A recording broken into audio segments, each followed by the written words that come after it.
Inflation may not be in the headlines as it was in 2022, but most Americans still view inflation as public enemy number one. Schwab did a survey that reveals just how many people still feel unprepared and how that affects their confidence in their financial future. Let me grab Walt and we'll dive right into some of those survey results.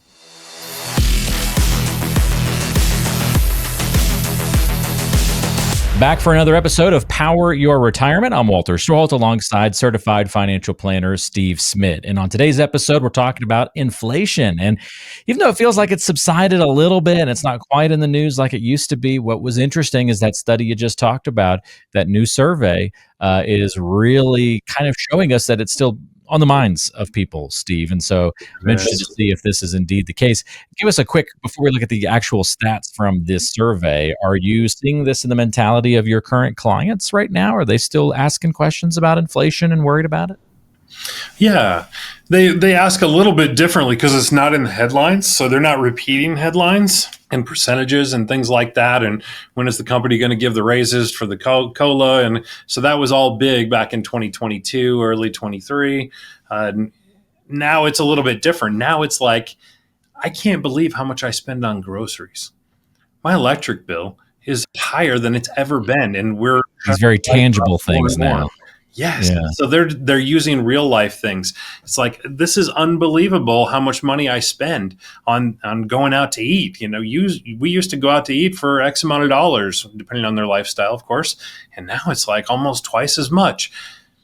So inflation is a nasty thing because it's the erosion of purchasing power is another nice way to say that. I don't know if it's nice, but it's another way to say that. Yeah, there you go.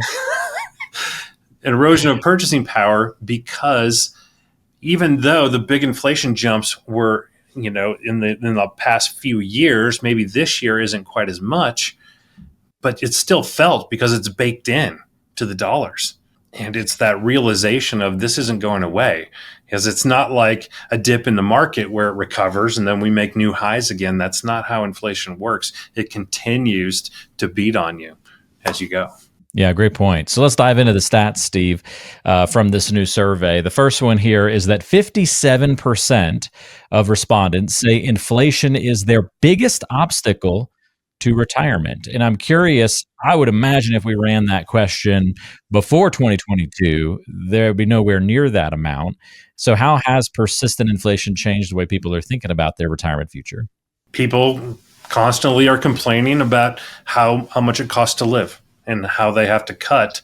And also inflation is they have to save more for retirement too, because that end number is bigger. So that's really where, we call it inflation, but it's the cost of living has gone up. So there's less dollars to go into retirement. And the easiest thing in the world to cut is how much that percentage that you're putting into your 401k, as most of my clients do. It's just an easy stroke of this, that, or the other. Just go onto the website and take it from 20% down to 15 or 10 or whatever. You say temporarily. I hear that a lot. But temporarily turns sometimes into 6, 12, 18 months, and we got to get them back on track. So I can really see how that cost of living makes it hard, especially when you get into medical and different other things that happen in life. Well, I think you bring up a great point there that dovetails nicely into the very next stat, that only 34% of respondents feel very likely to meet their retirement goals. And interestingly, this is down from 43% previously. So are there any other factors in addition to the inflation element here? Let's just zoom out a little bit, that are also adding to that dip in confidence, because that seems like a pretty extreme decrease in confidence about, being very likely to meet my retirement goals just because of inflation. Or is that really just still the culprit? It is. It also comes down to how well were they compensated. So yes, it's inflation, but sometimes I think this confidence goes down because statistically, we'll just kind of broaden out my client base a little bit beyond just the companies that I work with primarily. But as we were going through all of that inflation, companies were slow to catch up, and many times were not covering what inflation was. So even though there's a higher dollar of gross on their check, a lot of times it just doesn't go quite as far because it wasn't kept up with the real inflation. And when I say real inflation, I'm not just talking about what you see on CNBC and Fox Business. A real inflation is what they purchase and what they buy.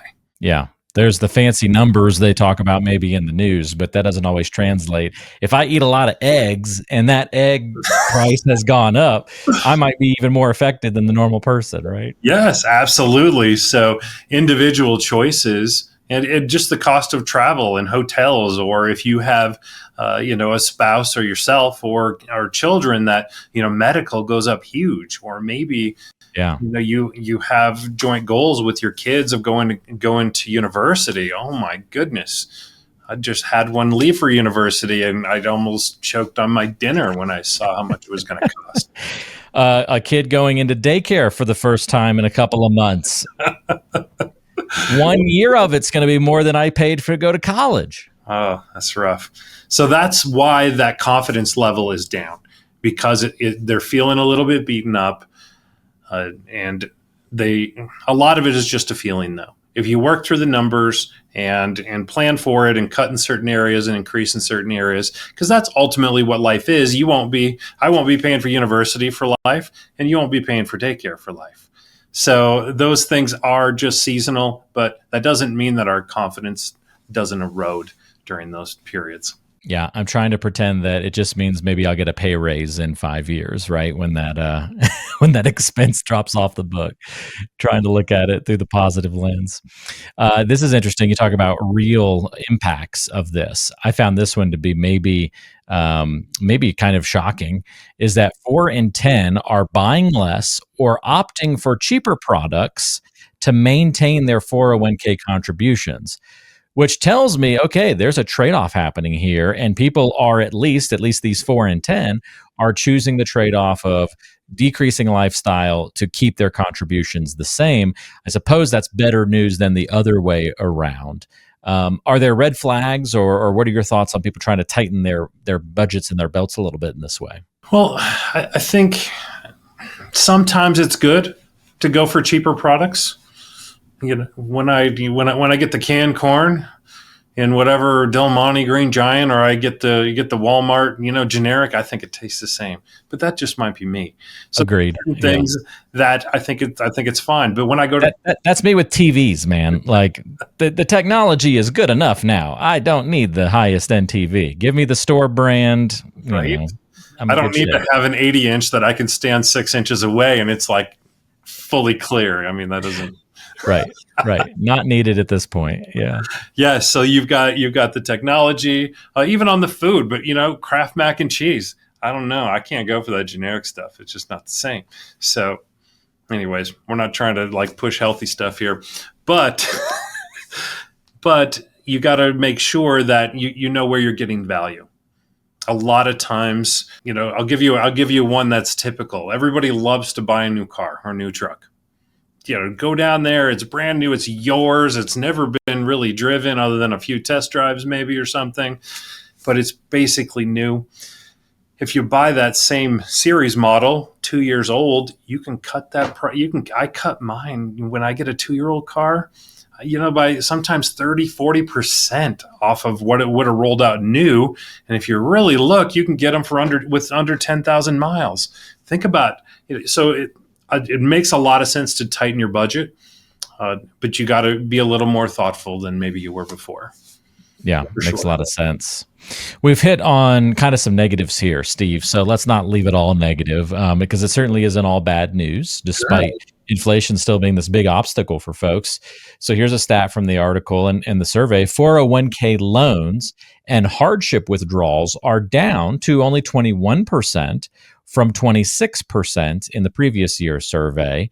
And less people are saying that they'll need more than $1 million in order to retire. So people's, like that magic number has come down a little bit. Is this just a result of the tightening spending and the tightening of the belts, or is it a sign of something else in your mind? In my sample, at least, who I work with, the reason why we're seeing less of this is because people are paying more attention, right? they're being a little more thoughtful. They know that inflation is hurting. They're seeing different things, just like we've talked about.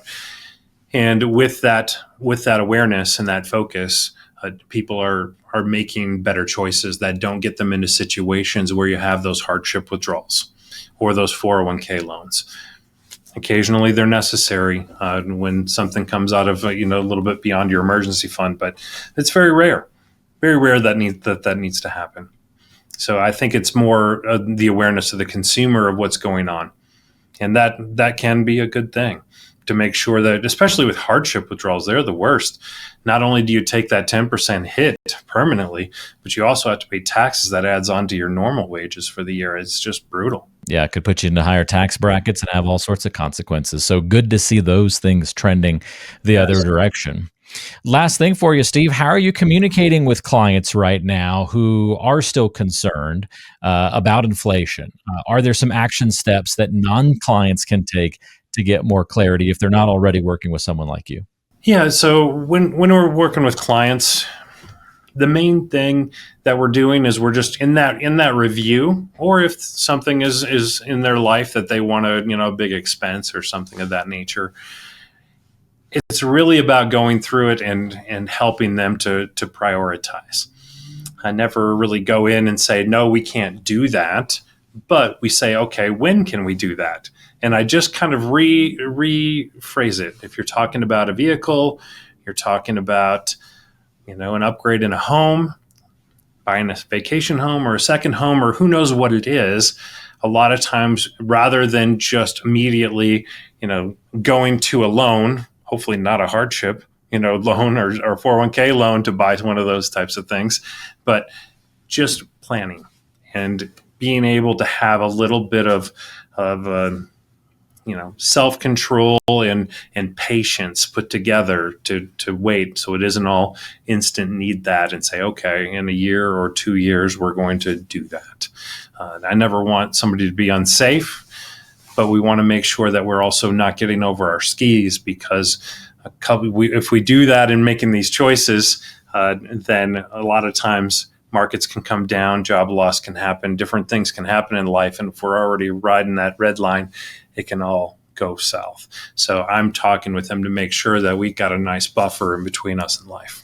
Very nice. My big takeaway is that inflation might be slowing a little bit, not quite top of mind in the news that it was a couple of years ago, but its psychological grip on individual savers and investors is still pretty strong. And so a financial plan, especially a solid one, it's not just about accounting for rising prices, but how can we maintain confidence in spite of them? And I know that's what you're doing each and every day in the office and trying to help folks, Steve, get better prepared for their financial lives and their retirement futures.